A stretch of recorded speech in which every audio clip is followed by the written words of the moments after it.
The Late Night Legends podcast is meant for a mature audience. Please be aware of your surroundings. Audience discretion is advised.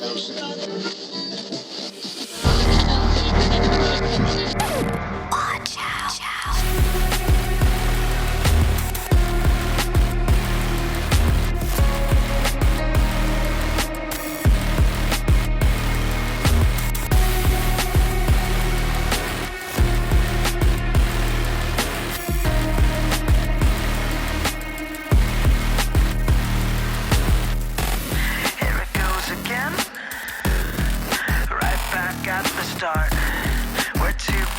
Late Night Legends Internet Podcast Radio Show. My name is Francis Barrientos, United States of America, and I am joined here with my fellow Late Night Legends hosts. We've got on your screen, if you're watching live, Kay, Colin, Maria, Ashley, Tim, and Charlie, who's going to be presenting a wild topic tonight. We got a full house. The full team is back. After a few of us took last week off, including myself, I want to thank the team for putting out maybe the best Valentine's Day episode we've ever had. It was awesome. I heard Tim got attacked with some love and affection, which was great. And I will say that Ashley did one hell of a topic. I did watch it. It's pretty rad. Smoking saves lives.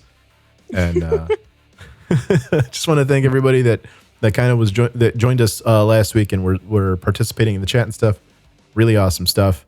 And with that being said, I'm going to pass it to Kay for a little bit of news. Yeah, not much news, more just hammering what we continue to say every week so we can get your participation. Here in a couple weeks, we're going to be doing Ghosts and Gossip, part 3, and that's going to be another food show.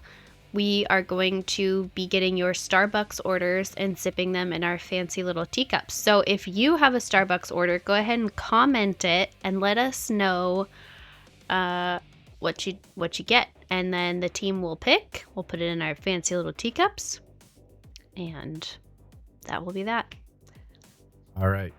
Ashley, you want to shout some people out in the chat before we pass it off to Charlie? Give a little hello to Boo, who's probably going to comment on Charlie's new haircut. Maybe I should have said anything. See if Boo would have noticed. Bari and Maya, you guys for being here. It's good to see you. All right. Mr. Charlie. Good evening. Hello. So sticking in the theme of the topics that I like to do, a lot of mine are local areas, local attractions, local monuments or something, or the history of something. So we're doing something like that. Again, that's, if you watched my episodes before, that's generally what I do. So this is kind of interesting. I was trying to think of a topic, and I was just asking around, and I asked my boss, who has lived in Vancouver, Washington, lives here for about 30 years. I was like, hey, what's something like interesting, spooky? And he's like, oh, well, you could do an episode about the time I spent the night in the basement of Providence Academy. And I was like, okay, sure. Not the location, specifically the time that he spent in the basement. That one incident. Well, yeah. Well, that led me down the rabbit hole. I wanted to find out what this place was, because honestly, he didn't know anything about it. He had no idea of any of the history. Well, and he was residing in a basement. Yeah, and he's just like, oh, I'll just... Hey, do you want to stay in this basement? We'll get to the story. We're going to start. Asked me that once. It's a running joke that, sorry, just really quick, so people get that context. It's a running joke that sometimes when we're looking for new hosts, we'll put out an ad, which a lot of you have come, like, I think Charlie, Tim, Colin applied via ad. Maria was somebody who watched the show and applied because we were looking for new hosts. But in the situation with Kay and Ashley, I had reached out to them. And upon first message from me, it seems like I'm just some neckbeard in the basement with chains on the door. In the middle of the night. It's like the movie Black Phone, only over the internet. Okay. Yeah, I had to do some research because I was like, this email's sketchy. Yeah. Did you go to the website or go to the Facebook group and say, is this person impersonating you, or is this actually you reaching out to me? Because that's what I did. I just looked everywhere on the internet. That's just me. I sleuth whenever I get like an email and I'm like, what is this? And Fucking took Ashley like 4 days to reply to my very first message. Actually, that's pretty quick. I'm notorious for taking a good week to reply. You should know this. True. No, that's true. Yeah. Sorry to derail Charlie. No worries. So basement dwelling. Basement dwelling. So just off I-5 as you're going through Vancouver, Washington, is this massive 4-story red brick building that used to have a hexagonal smokestack. It looks like it belongs in industrial New England mill town rather than Pacific Northwest. This is a completely weird, unique building. And I just want to go through a little bit of the history of it. This is the Providence Academy. It was built in 1873, and it was once the largest brick building north of San Francisco. It's been variously through history a school, an orphanage, a convent, and now it's an office space and an event venue. Oh. But according to those who've walked its halls, it's also one of the most haunted locations in Washington State. To understand, though, we have to kind of understand a little bit of the brief history of Vancouver and, talk about the people who literally built the city of Vancouver, and specifically one name, the Hiddens. Hidden being the last name, Hidden. This man, L.M. Hidden, and his part in the history of Vancouver, Washington. So, to understand the Providence Academy, we're going to have to understand the woman who built it. Her name was Esther Pariseau, and she was born in 1823 in Quebec, Canada. But you might know her by another name, Mother Joseph. So Esther's father was a coach builder, and he taught her everything: carpentry, design, how to work with tools.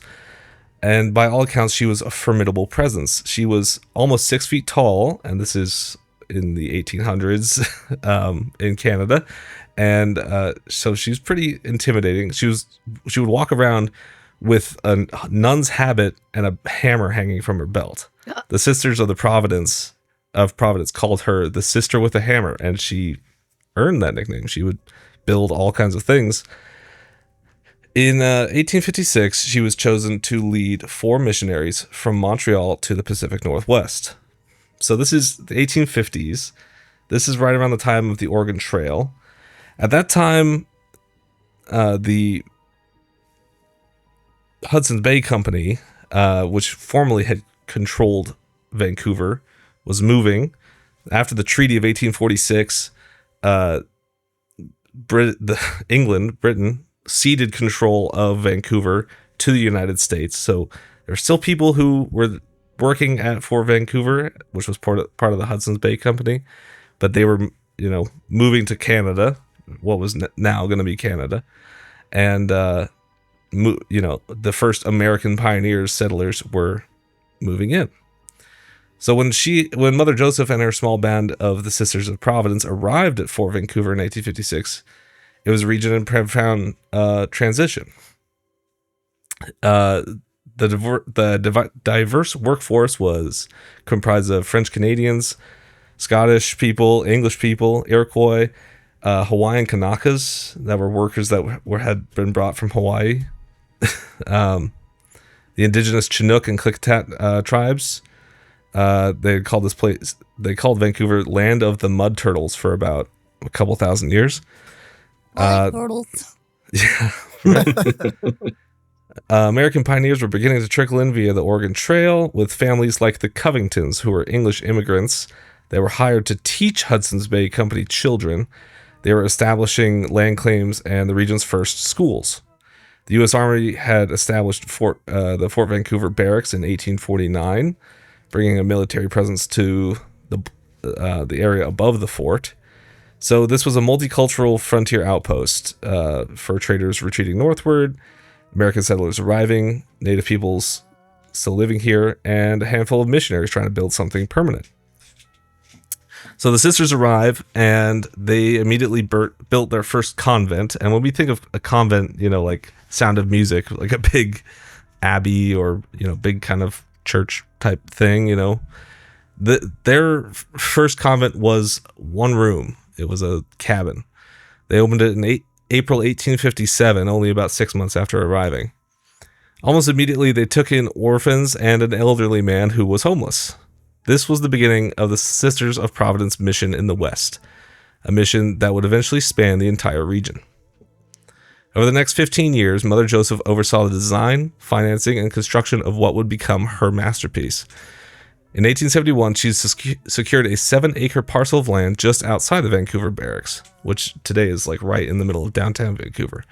She had a vision, a 4-story French colonial-style building that would house a convent, school, orphanage, and rooms for the elderly and the sick.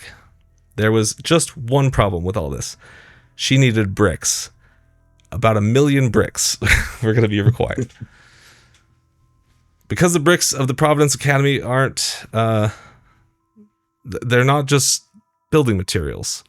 According to local legend, the bricks themselves might be haunted or cursed. And they connect to the hidden family, whose name appears all over Vancouver's historic landscape. In 1864, a young man named L.M. Hidden, Lowell Mason Hidden, arrived in Vancouver from New England. He was just 21 years old. Within 7 years, he would start a business that would quite literally build the city. According to accounts preserved in the newspaper archives, it was Mother Joseph herself who encouraged Mr. Hidden, Lowell Hidden, to go into the brick-making business. She needed bricks for this big academy project, and there was no local source. So she essentially taught him how to make them. Remember, her dad's background was in construction. She was indeed a construction worker or an engineer in her own right. She supervised the process, showed him what he needed, and contracted him to produce 1 million bricks. So his first brickyard was located at 15th and Main Street in downtown Vancouver. Now at that spot is a place called the Brick House Bar and Grill. And I did not put that together. I've been there many times, and then researching, I was like, oh, that's why it's called the Brick House. Okay. It was estimated that over the years, 60 million bricks were manufactured there, forming the building materials for most of the beautiful downtown structures in Vancouver. This was the birth of the Hidden Brick Company, which would operate for several generations. The company is still in business today, owned by Robert Hidden, the grandson of Lowell, who took over his father, after his father, W. Foster Hidden, died in 1963. According to accounts preserved at the Clark County Historical Museum, the brickmaking project ended up costing more than originally estimated. When L.M. Hidden tried to raise the price, Mother Joseph refused. She held him to the original contract, and this agreement, this bitter financial dispute, led to the rumor that has persisted over 150 years that L.M. Hidden was so angry that he cursed the bricks. There's no any written record of Mr. Hidden doing this. It's oral tradition. It's been passed down, but the story goes that feeling cheated and resentful, he placed some kind of curse on the bricks as they were being fired in the ovens, and ever since, the academy has been haunted. Did she threaten him with a hammer? No, I don't think so. I think everything I've read is that she was a super nice woman and very charitable, but she just kind of was like, we're a church, we're a small operation, we're some nuns. Are you really going to raise the price on some nuns? And he was pissed. So I don't... Here's where it gets kind of interesting. There might be a scientific explanation for why these bricks could be associated with paranormal activity. According to research shared on another podcast, the clay used to make hidden bricks came from a specific site in Vancouver, alluvial salt from the Kaufman Avenue Brickyard. And what is alluvial silt? And alluvial silt is partially composed of ground up organic matter. So fossilized bones, petrified trees or animals. In this particular deposit, we're talking about the remains of the Pliocene era, the time of early hominids, like Australopithecus. There you go. Damn, Colin. Boom.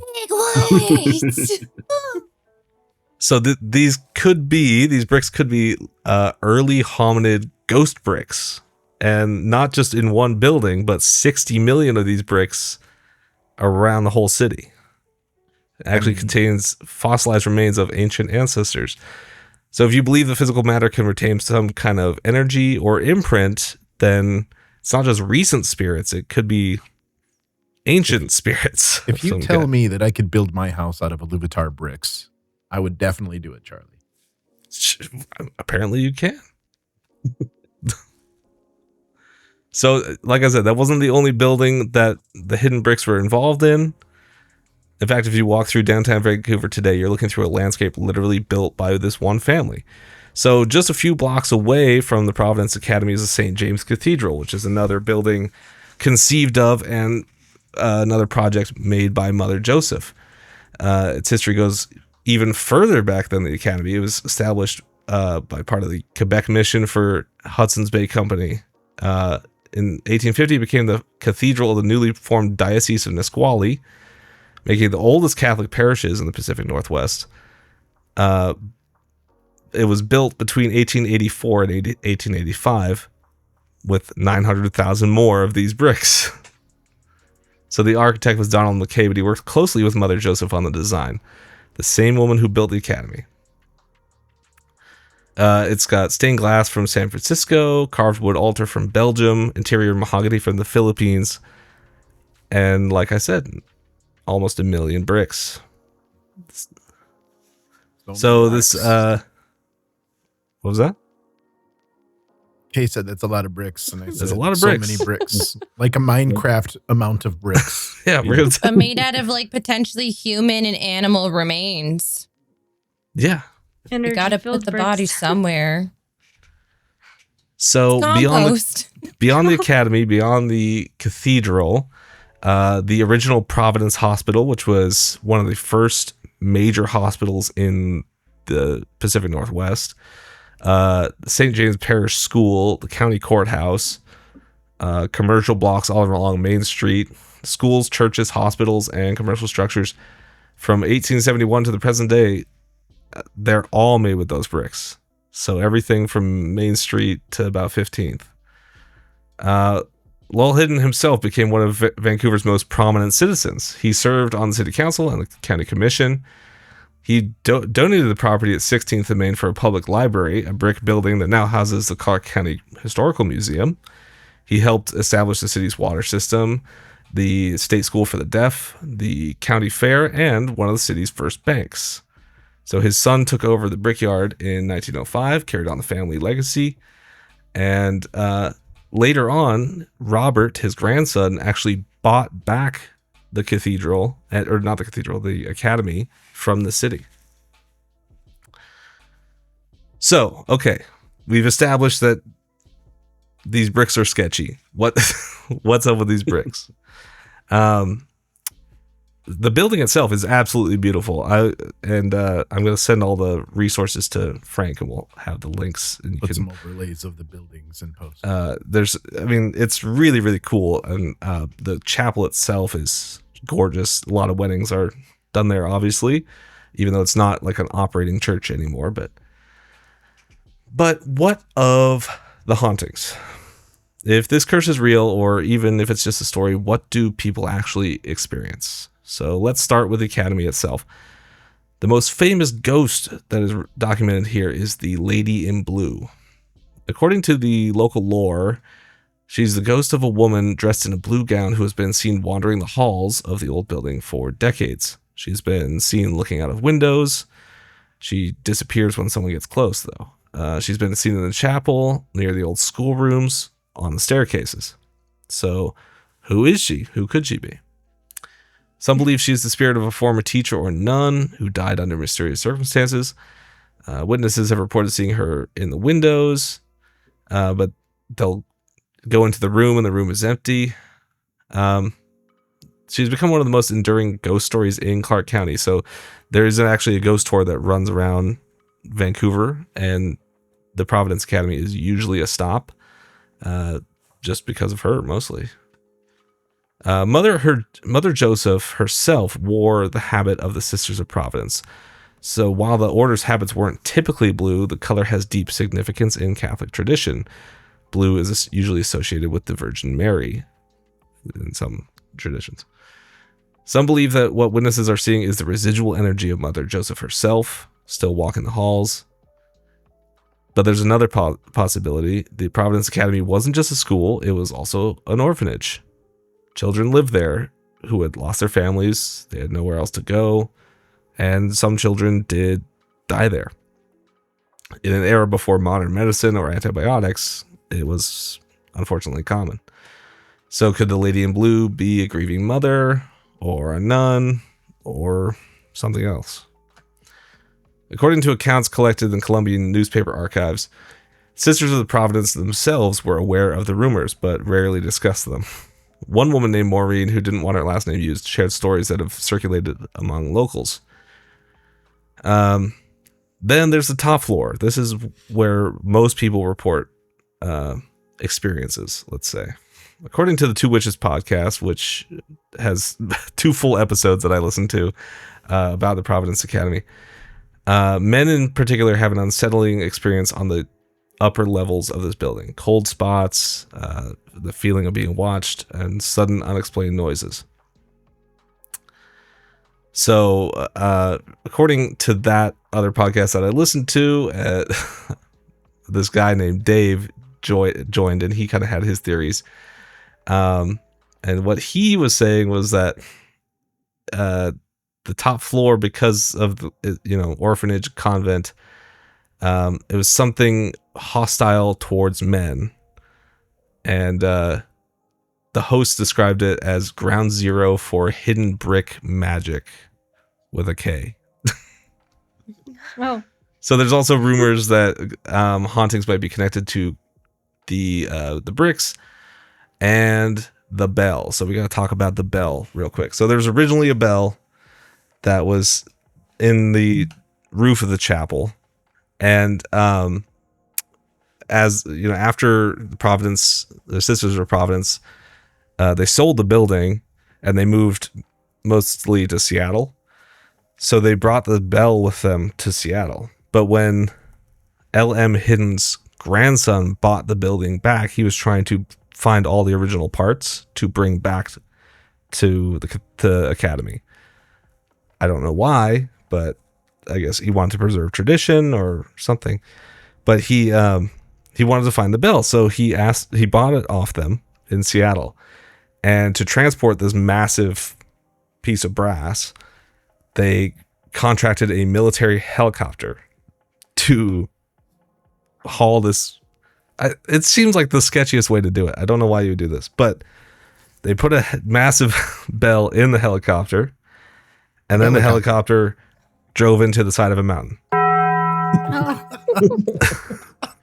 Sorry, Charlie. I don't know why that's so funny to me. Okay. So cartoonish. Yeah. So unfortunately, the 2 pilots died. They were local guys. And again, they talk about this on the podcast, and they make a big, respect to these people that died. That is sad, but they made it kind of a big deal about it. But anyway, needless to say, there's then some, in people's minds, there's some connection. The bell itself could be haunted because it's involved in this tragic accident. Because the bell is there. They got the bell out of the wreckage. Like every single part of these buildings has a ghost tied to it.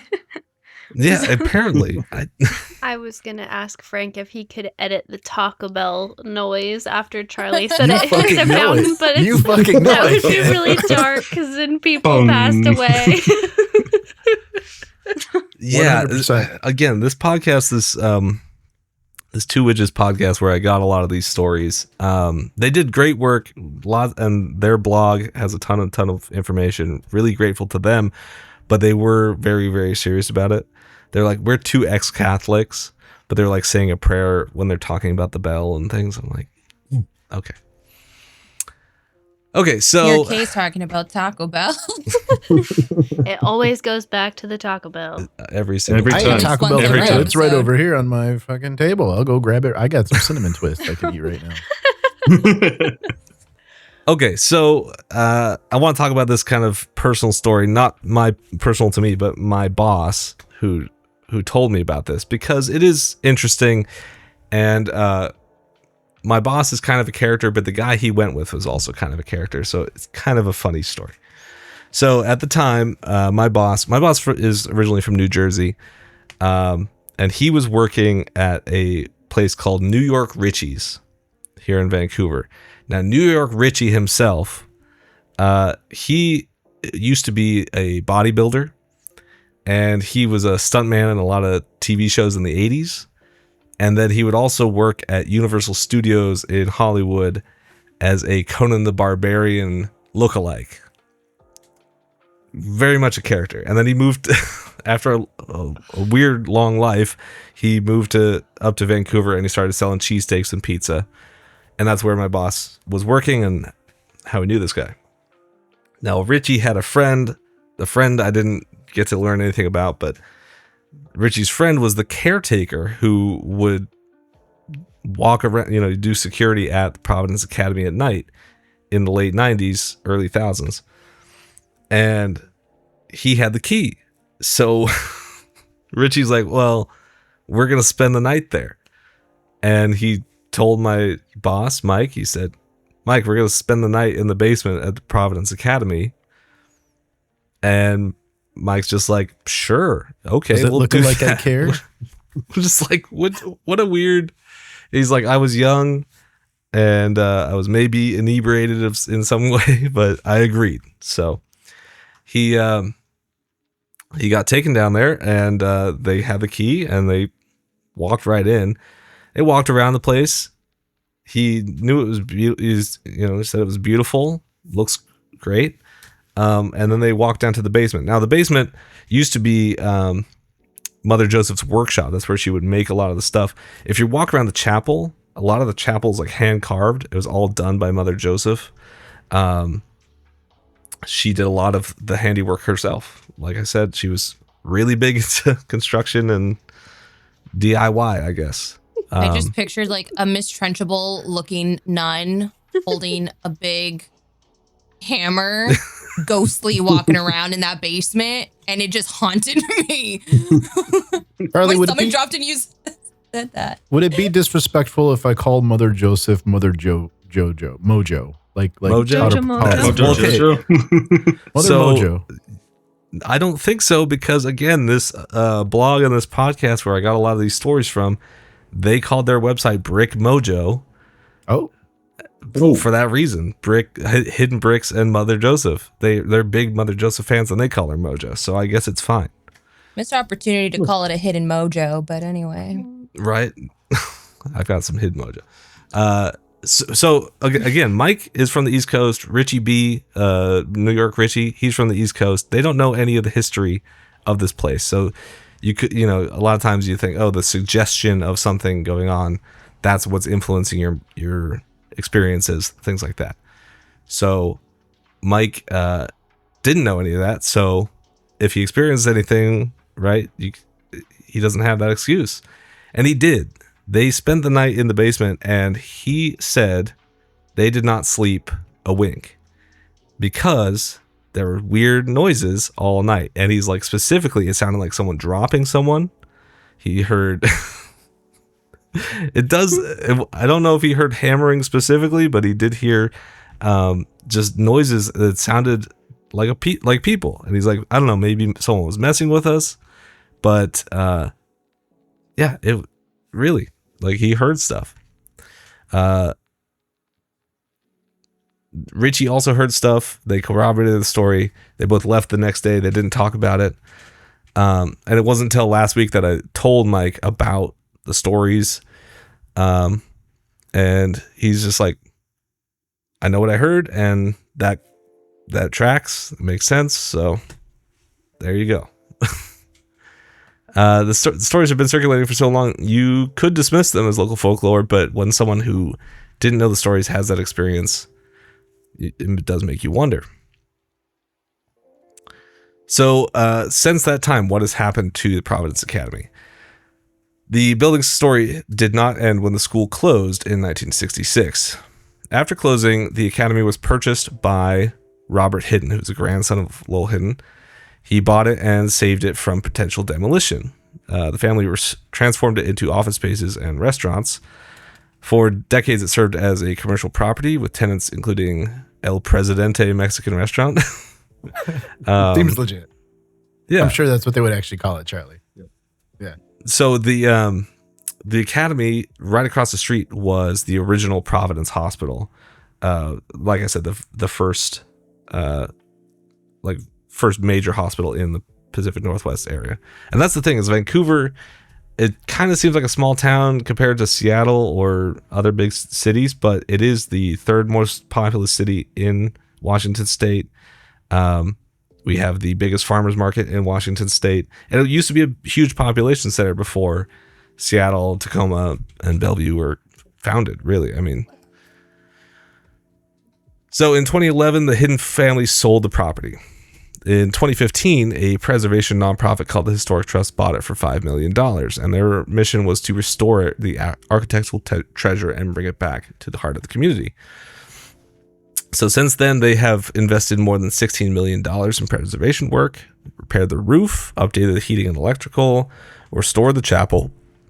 In December of this past year, they opened the new Sacred Heart Plaza, which was a $2 million project inspired by Mother Joseph's original design. Features a heart-shaped pathway leading to the main entrance, just like she designed and envisioned. But it hasn't been without controversy. In 2022, the Historic Trust announced plans to demolish the 80-foot hexagonal smokestack that had stood since 1910. They determined it was unstable and seismically unsafe. Despite its listing on the National Register of Historic Places, and it was the last known polygonal smokestack in Washington State, but it was demolished despite a large public outcry. But they released a lot of spirits doing that. Well, the whole thing was made of the bricks. Yeah. All the ghost dust. I know they tried to save as many bricks as possible. Those bricks, like I said, they're all over downtown Vancouver, and they are all historical bricks. So people do try to preserve them. Today, you can still visit. The chapel is open for events. Office tenants occupy parts of the building, and you can join one of the ghost tours that operate and include the academy as a stop. There's the Spirit Tales of Vancouver Barracks, or the Clark County Historical Museum Haunted Walking Tours. And there's a couple books, Darkness Next Door by local historian Pat Gelada. So what do we make of this Providence Academy and the Hidden Brick legacy? Is it just a historic district, beautiful examples of 19th century architecture, a monument to extraordinary woman, or a testament to the pioneering family, a piece of Pacific Northwest heritage, or it stands on land that was once claimed by British fur traders? Or is there something else? Is this a place where the boundary between the worlds is thin? The cursed bricks and the fossilized remains and the accumulated prayers of many generations. If the curse is real, then every building made with hidden bricks carries a piece of it. St. James Cathedral, the whole hospital, schools, houses, 60 million bricks.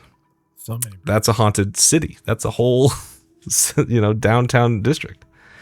And then there's my boss Mike's story. 2 guys in a basement, no knowledge of the legends, no expectations, yet they heard something. They experienced something. I don't know, but I do know that these stories exist and persist. The lady in blue still walks the halls, if witnesses are to be believed.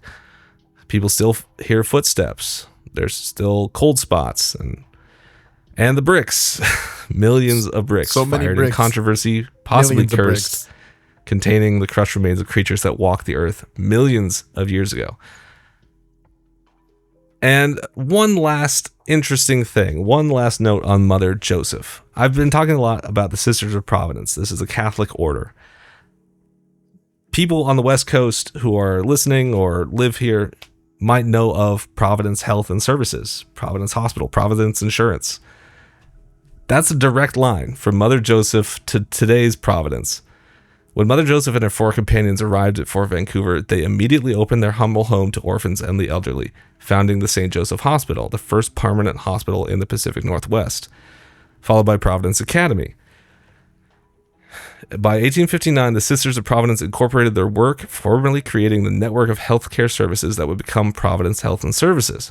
By the time of Mother Joseph's death in 1902, her vision and leadership had established 29 institutions across an area encompassing present-day Washington, Oregon, northern Idaho, Montana, British Columbia, with hospitals, schools, and care facilities extending as far south as Oakland, California, as far north as Fairbanks and Nome, Alaska.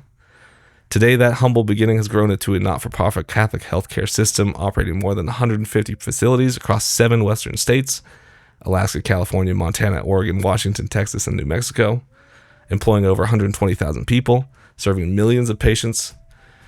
In 1980, Mother Joseph was named Washington's second representative in the National Statuary Hall in Washington, D.C. And in 2000, she was included in the Puget Sound Business Hall of Fame, recognized not merely as a nun, but as the founder of a major healthcare corporation whose legacy of serving the most vulnerable communities continues to guide Providence's mission today. Whew, that was a spiel. So next time you're driving through Vancouver, if you come over the bridge, take a look, and that building is still there, and that history is still there, and all the hidden houses are all still down there, all these buildings downtown. It's just kind of another thing to think about in this small town, and everybody's small town has these interesting stories, but whew, what do you guys think? So many bricks, millions of bricks. 60 million bricks. Go ahead, Ashley. I feel like the yellow brick road on the way to Providence or wherever into this little town with all those bricks. I think I got confuzzled. So Washington, Vancouver, not Vancouver, British Columbia. As people in Vancouver will tell you, because you kind of talked about Canada and then the United. I understand. So it's confusing. I'm sorry. Yes, she came from Quebec. She came to Washington, Vancouver. And that was the original Vancouver, the first Vancouver. Vancouver, BC was named after our Vancouver. I'm not kidding. You know, tomato. So Vancouver was named after George Vancouver, who was a captain, British captain, and the name just kind of stuck. But then when the treaty was signed in 1846 and the British moved out of Washington and moved above the 49th parallel into what is now British Columbia, they took the name and left the name, I guess. So that's why that one's Vancouver, BC, and we're Vancouver, Vancouver. Cool. Not a little history lesson. If you guys know the history of the Pig War, it's a whole thing, and it's very, very interesting. President James K. Polk and the Pig War up there on the Camino Islands, which kind of sparked the whole conflict and became the reason there had to be a treaty to begin with. But that's another episode. We're gonna have to that'll have to be its own thing. I was gonna say hot dog, but that'd be the wrong kind of meat. Could be, I guess. Could be the right kind of meat. Depends on the brand. Yeah. Yep. Yeah. Any other questions? With Mojo Jojo, like, did they ever hear like any like any just drops it so casual. It flows right off the tongue. I don't blame her. Yeah. When Mojo Jojo. Yeah, like, did they hear like any construction, like, you know how like sometimes like there's this house, I forgot what it was called, but there was like a house that like continuously was like being built, and then there's like remnants of that, like people hear like as if construction was continuing, or like, you know, if she was just carrying her hammer, like, are there any sounds of that? Like nothing I have seen or read mentions any construction noises. People talk specifically about footsteps and hearing whispers, if they hear anything else or hear anything at all. But mostly it's just the lady in blue and cold spots. I do want to know more about that lady in blue. Yeah, it's all very vague. She sounds really cool. And Like, I think 'cause the you said she's connection to endearing. Mother Joseph is a little tenuous, like maybe, but people say like she's wearing like a blue dress, not like a nun's habit. I'm conveniently wearing blue today. I was just gonna I say. know, like No, lady it in is. blue, Maria's like, Oh my god. Is it me? It's the wrong night to wear blue. Put down in the could've worn your comments if Late you're Night wearing blue. Legends I t-shirt. know. Yeah. Now in the shop.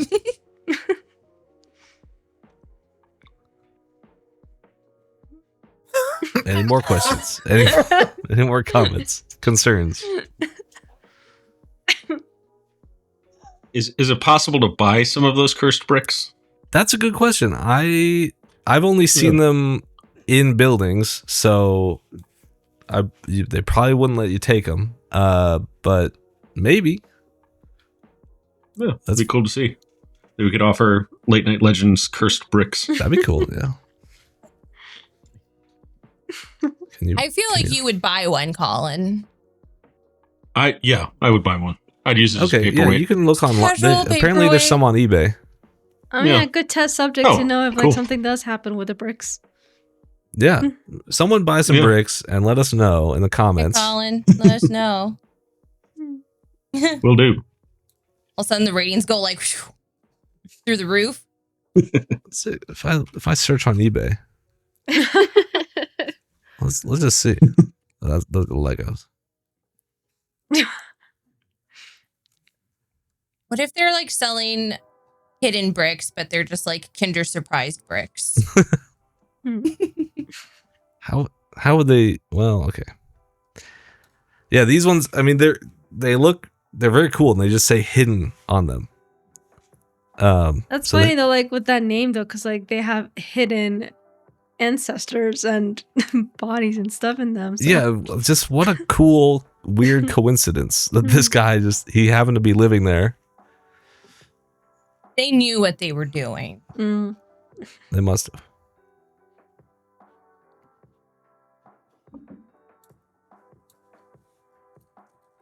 So did Mother, what's her name? Mother Mojo? Joseph? Mojo.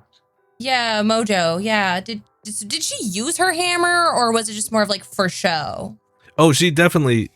I mean, I know she had a hammer. She definitely used tools. But did she use that one, or was that like her prized possession of like leadership? Or did she use that hammer as like, you know, in like spirit circles where they use a baton to like speak with? I don't know that she had one specific hammer, to be honest with you. I know that was her nickname. They called her the nun with the hammer, or the sister of I'm the like hammer. picturing like a nun with like a belt and like a hammer, just like always, Just like a chilling Silent and, Hill like, swaying as character or she's something. walking. Yeah. And when you're saying noises, I'm thinking it's like banging against like the walls or something. Yeah. And then also hearing MC Hammer in the background.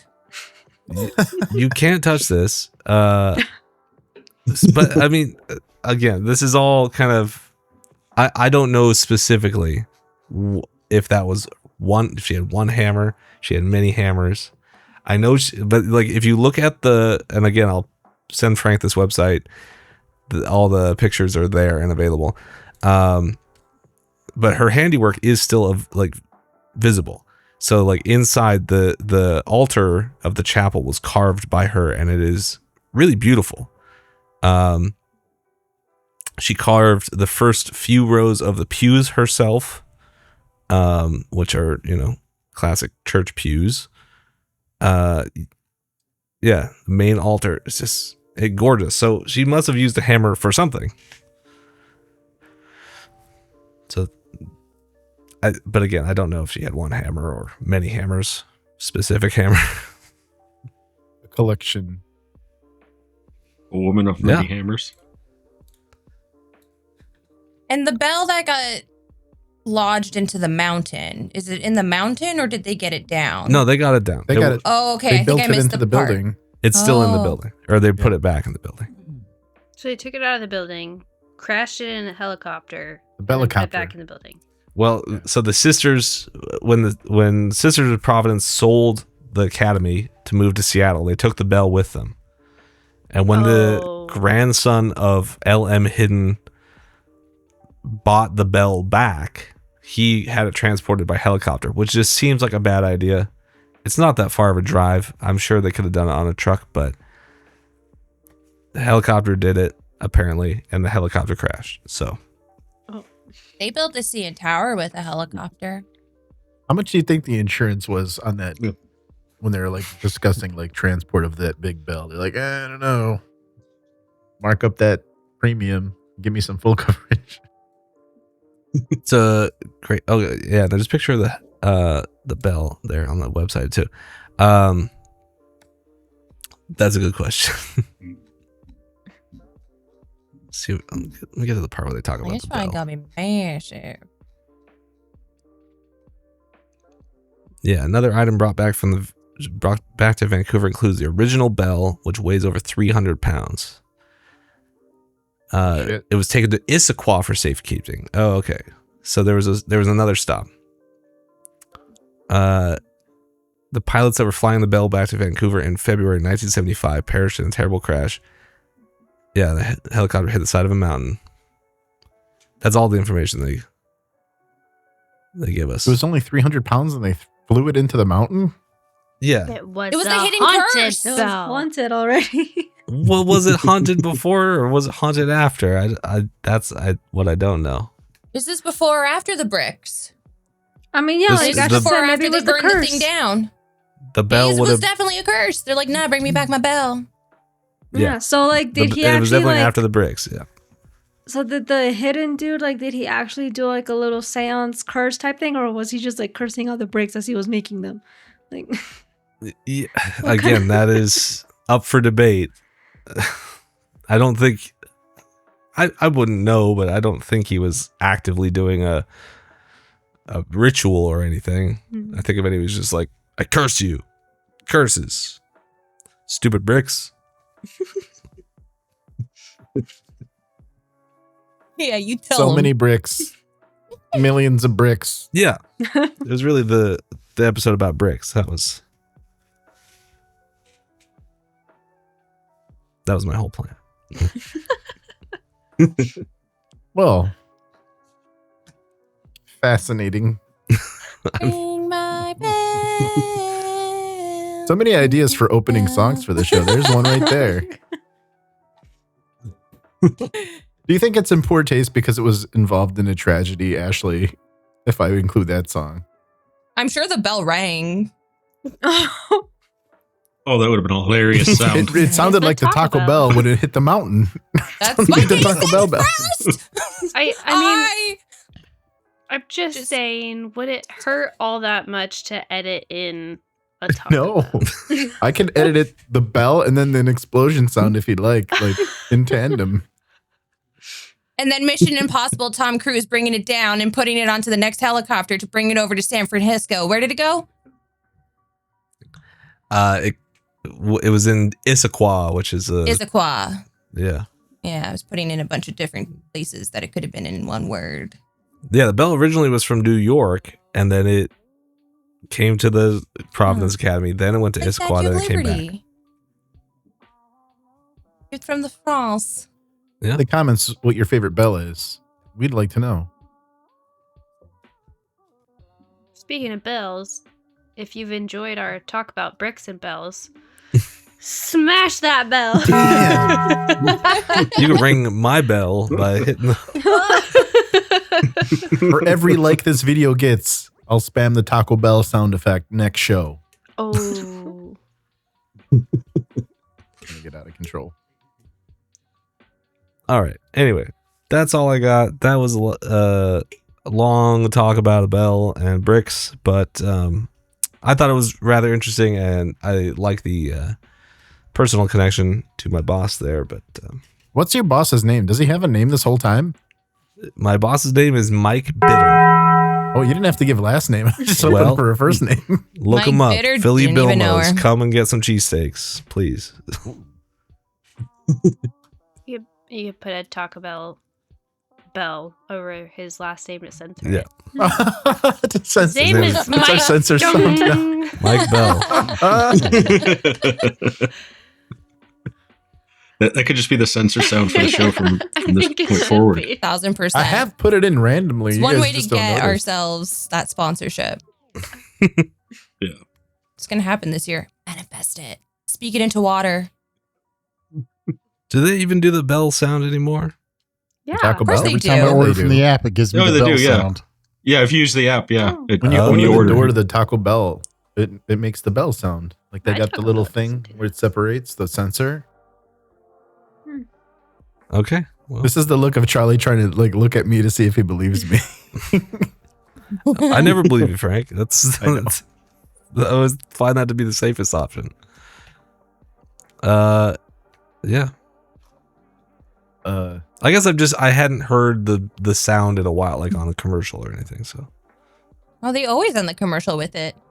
Like, boom. I think you're numb to it now, Charlie.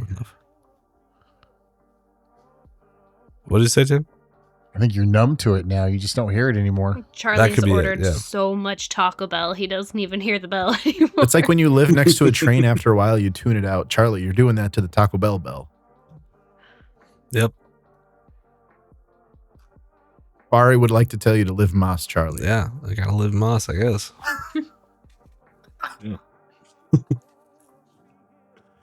Oh my God. Should we, are we moving into final thoughts, guys? Are we doing this? I think it's about that time, but Okay, Charlie. Good idea. Who wants to go first? I can go first. My Thank you. final thought for this show is you are not crashing out hard enough. You could do more. Curse the bricks with which your enemy's house is made of. Or just buy the cursed bricks and throw them at your enemies. I say, yeah, again, you're not crashing out hard enough. And without incriminating yourself in the comments, I would like to hear your worst crash out.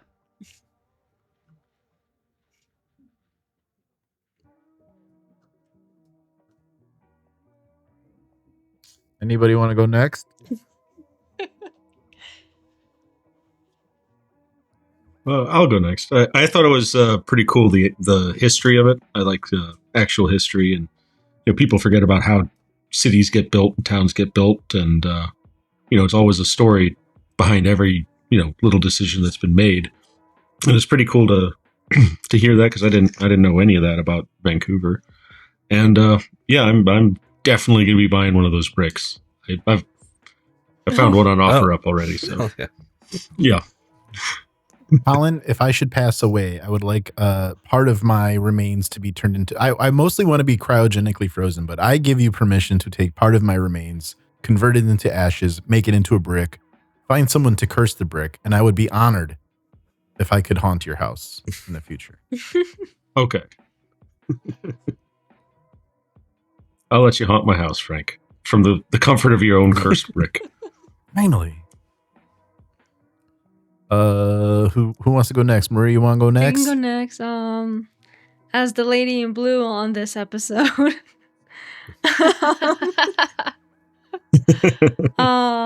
Yeah, it was really cool. Like, I didn't know that like bricks could be made out of prehistoric animals and stuff. So, yeah, I mean, there's got to be some sort of energy there. Like, even if it's not paranormal, it's still like literally historic buildings.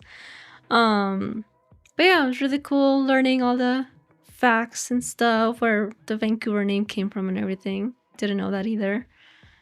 And yeah, I wonder, if the guys like actually heard paranormal stuff when they were in the basement, or if it was just some people also going into the building and exploring.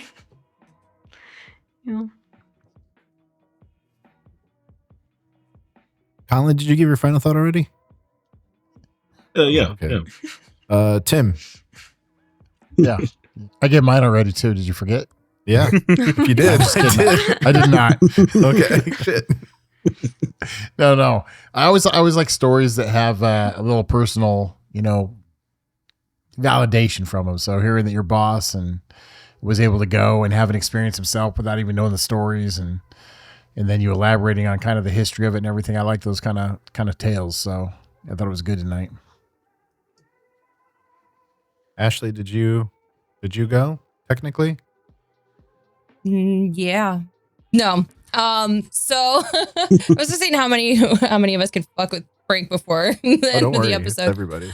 No, I thought it was a pretty neat episode. I do want to like dive into some research about that lady in blue, because I think it sounds like there's definitely more to explore. I don't know if there's more about her, but she definitely sounded really interesting if she's still seen today. And also, yeah, having that personal side to a story of like where someone does experience it, and it makes it feel more real and makes it more eerie if like you ever want to go out there and give it a shot. Like, is it like an Airbnb now or something too? Like, can you like stay in there? Or like, can you? You could definitely visit. It's open to the public 5 days or 4 days a week. I wonder how many people like break in to go sleep in there at night. That's what I'm saying. Like, maybe we can be the first to do it. Guys, Legends outing. Yeah.